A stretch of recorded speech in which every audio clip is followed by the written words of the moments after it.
Thanksgiving has always been my favorite time of year.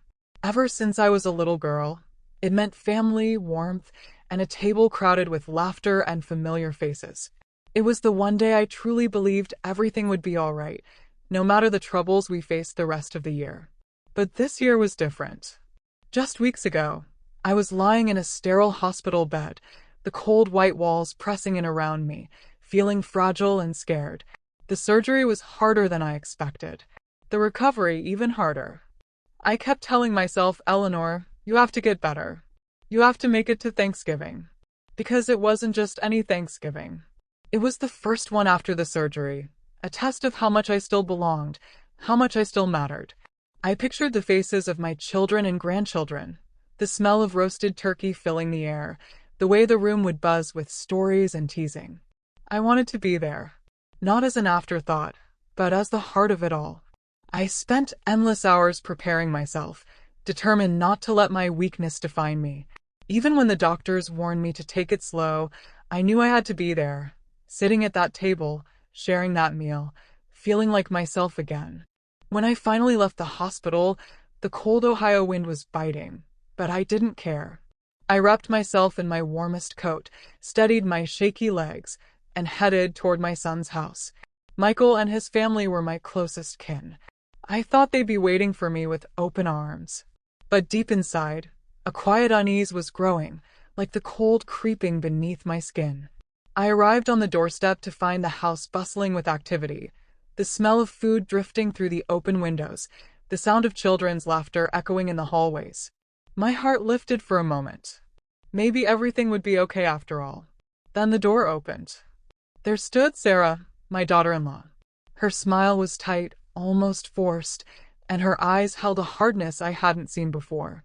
"You've been in the hospital," she said in a clipped tone. "It's probably better if you eat out in the garage, just to be safe." I blinked, unable to comprehend. The garage. I whispered, my voice trembling. She didn't meet my eyes. "Yes. It's safer." A knot twisted in my stomach. Safer? Safer from what? From me? Before I could respond, the door closed in my face, and I was left standing alone on the porch, the wind whipping snowflakes into my hair. I followed, barely able to move my legs, as Sarah led me to the garage. The heavy door creaked open, revealing a cold, empty space, nothing like the warmth and light inside the house. She left me there. No blanket, no chair, no kindness. Just the bitter cold and the muffled sounds of the family celebrating without me.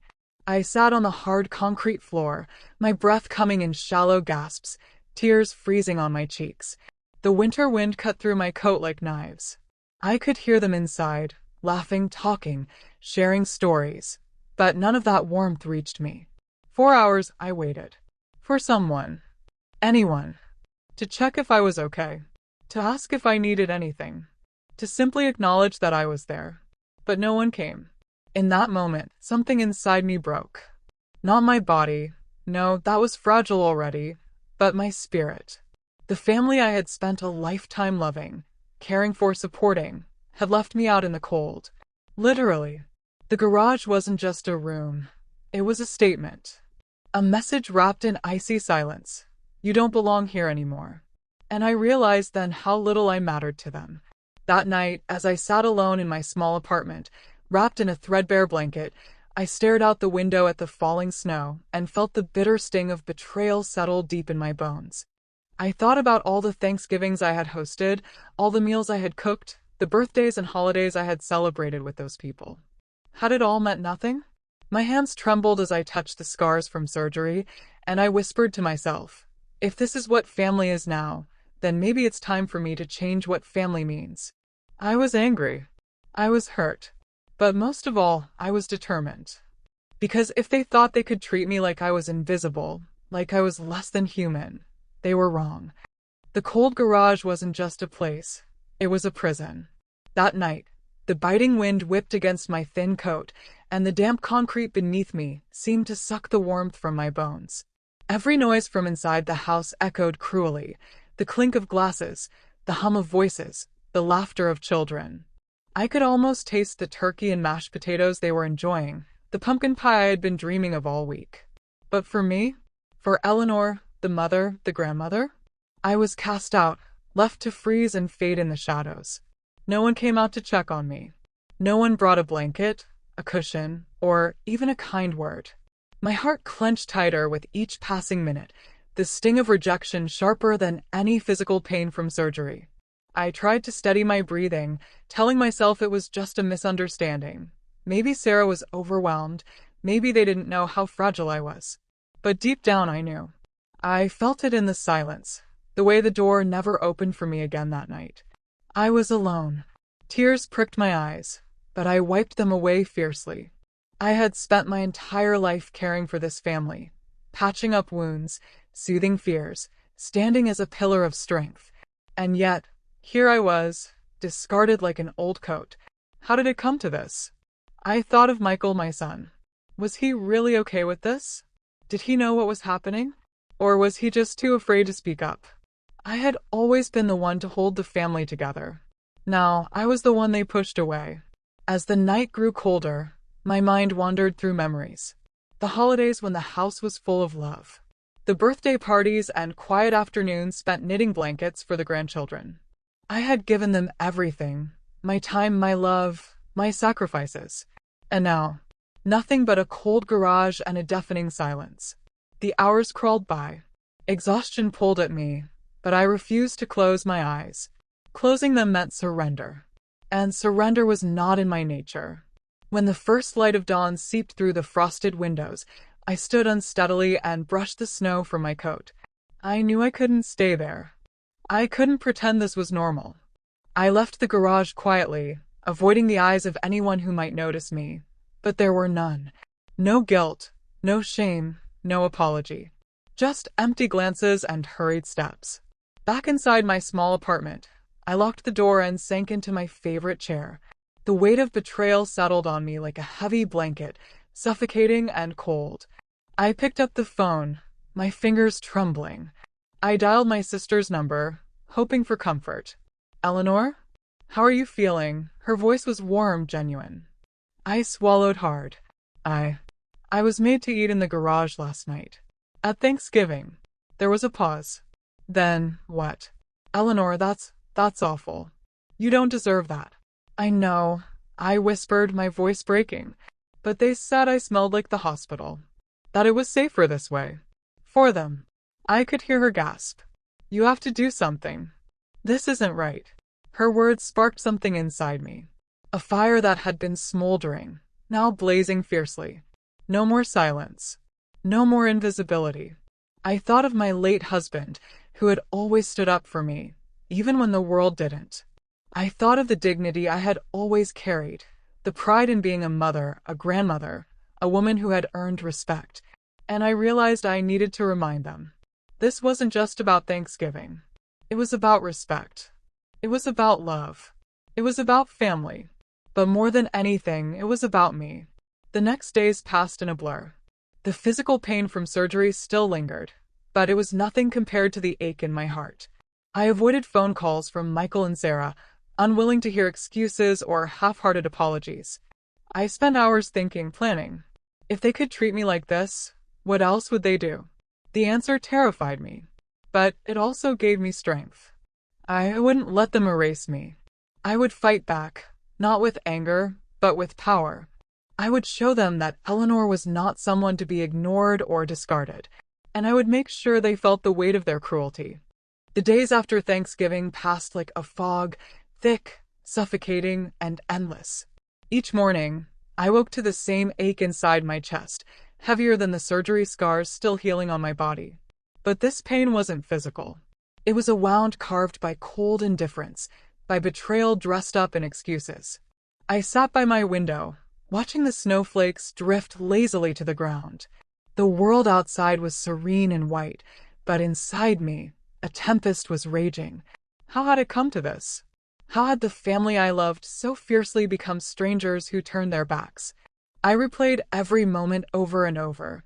The polite yet biting words from Sarah, the door shutting firmly in my face, the silence from Michael when I tried to reach him. I thought about all the sacrifices I'd made. The years spent raising my children, the nights stayed up comforting sick grandchildren, The endless holidays I'd planned and hosted, sometimes at the cost of my own needs. Had it all been so easily forgotten? Loneliness crept in, wrapping around me like a cold shroud. It whispered cruel questions.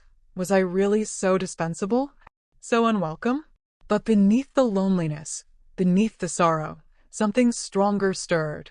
A quiet storm, gathering force with every passing day. I wasn't just a victim. I was Eleanor, a woman who had endured hardships, who had fought battles seen and unseen, a woman who had faced loss and pain and come through stronger. This wasn't the end of my story. I spent hours on the phone with old friends, the few who still knew the real me. Their voices were lifelines, reminders that I mattered, that I was not invisible. They urged me not to be silent, not to let my dignity be trampled. One evening, I found myself talking to my granddaughter, Emily. Her voice was soft but fierce with concern. "Grandma, you don't have to take this. You deserve better." Her words cut through the fog. For too long, I had swallowed my pride, brushed off the pain to keep the peace. But what peace was there in being cast out? I looked around my modest apartment, the faded photographs of family on the walls, the worn quilt my mother had made years ago. These were the things I treasured, not for their material value, but for the memories they held. And yet, memories weren't enough. I realized that love without respect was a hollow thing, a gift that could be taken away with a cold word and a slammed door. My mind began to sharpen with purpose. I would no longer be the silent grandmother eating alone in a cold garage. I would no longer be the woman overlooked and dismissed. I would take control, not just for myself, but for every woman who had been made to feel less than she was. I reached out to a lawyer, a kind woman who listened carefully and promised to help me understand my rights. Together, we discussed the will, the estate, and the power I still held. It was a shock, but also a revelation. The family had assumed I was powerless. They thought the surgery, the age, the frailty had diminished me beyond recall. But they were wrong. At night, I lay awake, thinking about the letter I would write. Words that would cut through the silence like a blade, not cruel, but honest and strong. I wanted them to feel what I had felt, the sting of rejection, the cold of abandonment. But more than that, I wanted them to understand. Respect is earned, but also demanded. And if they could not treat me with kindness and dignity, then they would not inherit the trust and love I had so freely given. I felt a weight lifting. This storm inside me was no longer a destructive force. It was a wellspring of strength, a promise to myself that I would rise. I was not broken. I was not forgotten. I was Eleanor, and I was ready to fight for what was rightfully mine. The days grew shorter, the nights colder, but inside me, a fire burned brighter than ever.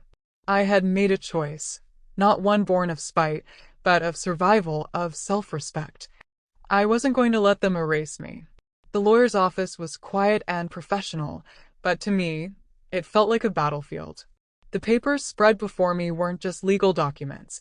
They were a chance to rewrite my story, to say enough. I signed the forms with deliberate care, knowing each stroke was a step away from the humiliation I had endured, and a step toward justice. My will, once written in the naive days of trust and love, was now a testament to my strength. The family that had left me in the cold garage, that had shut me out of the warmth and the celebration, they would no longer hold the keys to my legacy. It wasn't revenge. It was reclaiming. Back in my apartment, I sat at the worn kitchen table, a blank sheet of paper before me. The letter I was about to write felt heavier than any burden I had ever carried. I struggled to find the words that could express the depth of my pain, the magnitude of my disappointment. I didn't want to vilify anyone, but I needed them to understand, truly understand, the consequences of their actions. If I'm not good enough to eat with you, then you're not good enough to inherit me. Those words echoed in my mind, simple but fierce. I poured my heart onto the page, weaving together memories and truths, love and hurt, hope and finality. I wrote of years spent giving, of moments sacrificed, of the woman they had pushed away when she was most vulnerable. I wrote of the garage, the cold, the silence, and the loneliness that cut deeper than any blade. And I wrote of the future, a future where dignity mattered more than duty and respect was non-negotiable. When the letter was finished, I folded it carefully and sealed it with a quiet finality. This was not a surrender. It was a declaration. I sent the letter and the updated will through my lawyer, knowing it would reach them soon enough. And I waited. The days that followed were a storm of emotions. Phone calls that went unanswered. Messages ignored. Faces at the grocery store turned away. But within me, I felt lighter. The weight of betrayal was still there, but it no longer crushed me. I had taken back control. I found strength in small things. A friend's warm smile, a stranger's kindness, the soft glow of sunlight through the curtains.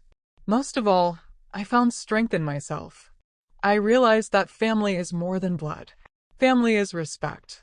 Family is love that does not hurt. Family is a place where you are seen, heard, and valued. If they could not give me that, then they were no family at all. As winter deepened outside, so did my resolve. I was no longer the grandmother left in the garage. I was Eleanor, and I was whole again. The letter and the updated will reach them like a quiet thunderclap, sudden, undeniable, and impossible to ignore. I heard whispers before I saw any faces. Neighbors murmured in the aisles of the grocery store. A few family friends reached out hesitantly, unsure whether to stand with me or with the ones who had turned away. But Michael and Sarah, they disappeared from my life like shadows fleeing the light. Their silence was a loud answer. No apologies came. No attempts to explain or mend. Instead, I watched from afar as guilt crept into their expressions when they thought no one was looking. I saw the cold pride waver, if only for a moment, when confronted with the reality of what they had done. But I was no longer the broken woman of that Thanksgiving night. I was a woman reborn, stronger in my solitude than I had ever been in their company. I embraced the friends who truly cared. I surrounded myself with kindness, with warmth that was no longer conditional. Every morning, as I looked in the mirror, I saw not a victim but a warrior, a grandmother who had been pushed to the edge and refused to fall. I realized then that family isn't defined by names on a birth certificate or the walls of a house. Family is the people who lift you up, who see your worth, who stand by you when the world turns cold. If they could not be that for me, then they were not my family at all. Thanksgiving will come again this year. And this time, I will celebrate it with those who truly cherish me, whether they share my blood or not. The pain remains, a scar that will never fully fade, but it no longer controls me. I am Eleanor, resilient, proud, and free. And this is my new beginning.